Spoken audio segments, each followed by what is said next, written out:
title, single dad helped an old man every morning until his lawyers walked in with 4 bodyguards. Chicago woke up glowing that morning.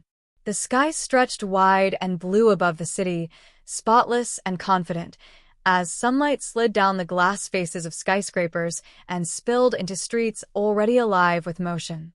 Buses hissed at stops, cyclists weaved between lanes, coffee shops released warm clouds of roasted comfort, and people moved in steady currents toward work, school, and responsibility, each carrying private hopes and silent worries. On South Franklin Avenue, far from the glossy towers downtown, life moved at a humbler pace. In a modest second-floor apartment lived Michael Reed, a single father of 36 who measured his days by simple routines and honest labor. He worked as a mechanic at a neighborhood auto shop, the kind of place where skill mattered more than talk, and trust was earned one repaired engine at a time.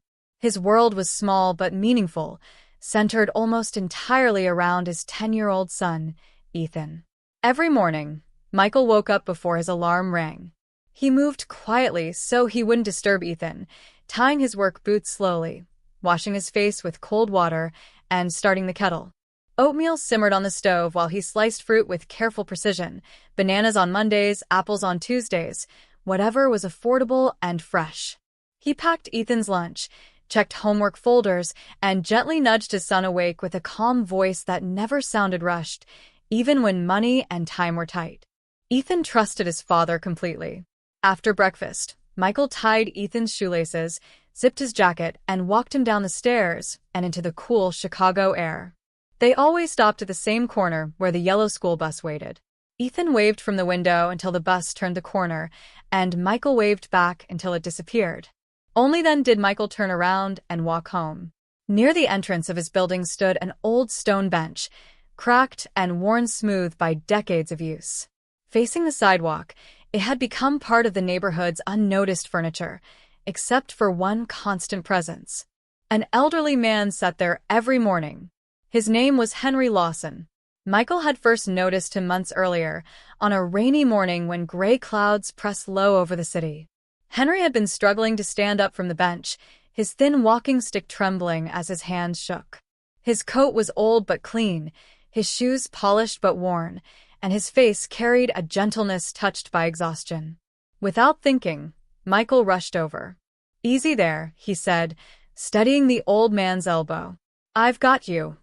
Henry looked up, surprised, then smiled with quiet gratitude. From that day on, something quietly changed. Every morning after seeing Ethan off, Michael stopped by the bench. He brought Henry a cup of coffee from the small diner across the street, nothing fancy, just hot and strong. Some days he added a donut, other days a newspaper. Most days he brought only his time. They talked. Henry spoke about the Chicago he remembered, trains that once sounded louder, parks that once felt greener, neighborhoods where people sat outside and knew one another's names.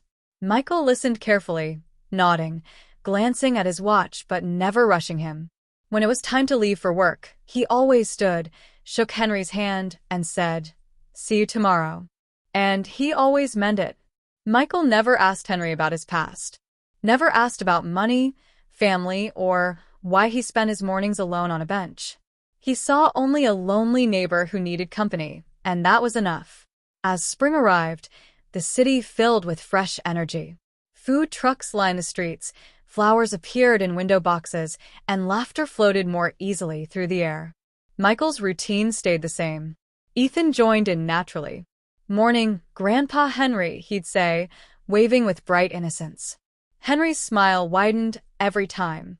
Michael helped carry groceries up the stairs, fix the loose handle on Henry's door, replaced the batteries in his old clock, and swept fallen leaves from around the bench, so it stayed safe. He treated Henry not like a burden, but like family. And Henry, in return, seemed to wait for Michael each morning, as if those few minutes were the brightest part of his day. Life wasn't easy for Michael. Bills piled up, unexpected expenses struck hard, and every dollar had to be stretched carefully. But his life was rich in ways that mattered. He had his son. He had honest work. And he had the quiet pride of knowing he was doing his best. One cold morning, Henry didn't show up. Michael felt uneasy. He knocked on the old man's apartment door and found him pale, coughing, clearly sick. Without hesitation, Michael helped him down the stairs, took him to a nearby clinic, and stayed until the doctor finished. When the bill came, Michael paid it quietly. "Michael, you don't have to," Henry protested weakly. "I know," Michael replied gently. "But I want to." Their bond deepened after that. Henry told Michael about a son he had lost years ago. Michael listened, his chest heavy with shared understanding, and promised he would never let Henry feel abandoned in this rushing city. Summer arrived with golden heat and long afternoons. Michael fixed Henry's old fan, watered the plants by his window, and continued bringing breakfast whenever he could. He assumed Henry lived on a small pension. He was wrong. The morning everything changed arrived without warning. The sun was bright, the breeze warm, and Michael carried 2 cups of coffee and a muffin as he walked back from the bus stop. He smiled, already imagining Henry's quiet gratitude. Then he saw the car. A sleek black luxury vehicle stopped in front of the building, gleaming like liquid shadow in the sunlight. 4 large men stepped out first, dressed in dark tailored suits, alert, disciplined bodyguards. 2 assistants followed, then 3 serious-looking lawyers carrying heavy briefcases. The street slowed. Neighbors stopped. Shop owners peeked from their doors. Whispers spread. Michael froze. The group walked straight toward the bench. "Mr. Lawson," one of the lawyers said respectfully, "we need your immediate attention." Henry stood up, but not like before. His posture straightened. His presence shifted. The fragile old man Michael knew disappeared, replaced by someone calm, confident, and commanding. Henry turned to Michael. "I owe you an explanation," he said softly. The lawyers opened a document bearing the seal of a powerful firm. Henry explained that he was the founder of a nationwide network of technology companies and real estate ventures worth millions. After the death of his wife, he had chosen anonymity, wanting genuine human connection without the influence of wealth. "And in all this time," Henry said, placing a warm hand on Michael's shoulder, "only you treated me like a man, not a name." Michael felt dizzy. The lawyers explained urgent matters required Henry's return.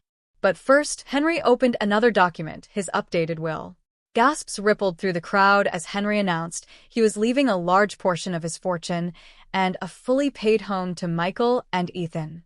A future without struggle, stability, hope. Michael tried to refuse. But Henry smiled gently. Accepting gratitude is also humility. At that moment, Ethan ran back, having forgotten his lunchbox. He froze at the sight of the crowd. Henry knelt and hugged him, slipping a small envelope into his hand, a scholarship promise prepared long before that morning. The black car slowly drove away, leaving silence behind. Michael sat on the same bench, stunned. The city moved on, but his life had changed forever. And still, under the glowing Chicago sun, Michael smiled the same gentle smile, because kindness had never been about reward. It had always been about heart. Like, share, and subscribe for more heartfelt stories on Soulful Stories by Yashva.